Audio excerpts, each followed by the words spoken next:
I met my best friend at the beginning of my freshman year in college. We shared the same dorms, 2 buildings that connected to form the residential learning community known as Unity.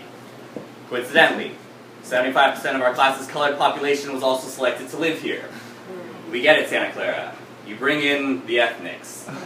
When we met, he was a set of curious white eyes on a midnight canvas, his mouth a crescent moon, speaking with an accent thick as the ice cream we were mindlessly obligated to wait in line for, socializing. He stared me down with a mouthful of questions and asked, "Yo, dude, you smoke weed?" To which I replied, "Yeah, dude." Trying to get high?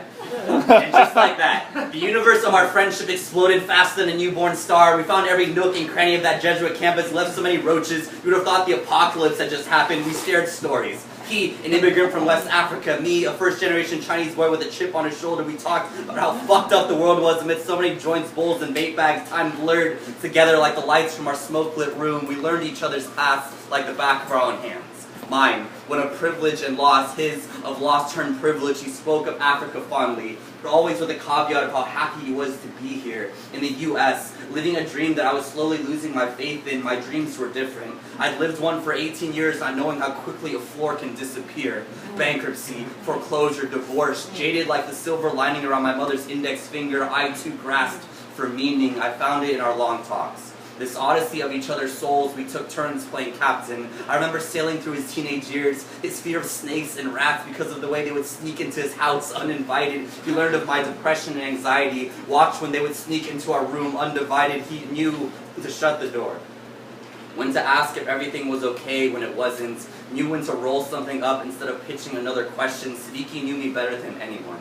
Even my parents, who I was beginning to wonder if I knew it all. Divorce has a way of splitting so much more than a family. It'll split you too, show everyone what your darkest parts look like on the inside. Siddiqui always told me to be grateful for my parents' love, no matter how ugly. I asked about his parents, watched as the smoke exited his lips, ran back through his nose and out his mouth again. And that's when he told me. When he was 9 years old, he found out that the woman he was living with wasn't his real mother. It was the mother of his brother, but his parents had both been killed when he was 1 by Charles Taylor in Liberia in the wars that ravaged that part of West Africa. There's not really much you can say when someone says that. You just take another hit and listen. He told me how when he was 9 years old, when he found out, that's when he started smoking weed.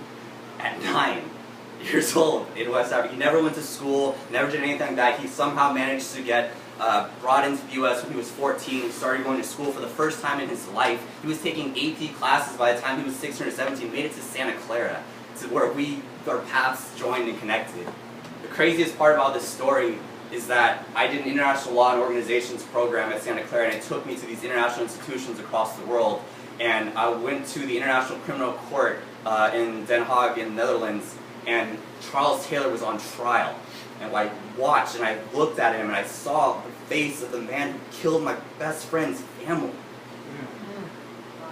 There's not much poetry there. It's just like wondering what you do with that information. So I brought it back home to him and I told Siddiqui, I was like, dude, I saw him. I saw this guy in the court and he just looked like another, just a black face in a sea of white justice, and like I didn't know what to tell him. And Siddiqui just told me that, you know, he was really somber, but he was okay with it. He said he had moved on, that his life was here now, and that what's more important is you take time to appreciate the things that you have, and that always stuck with me. It always stuck with me how we can move forward from whatever we came from if we just make an effort. And thankfully we have people like friends, great friends who become family to lead us there.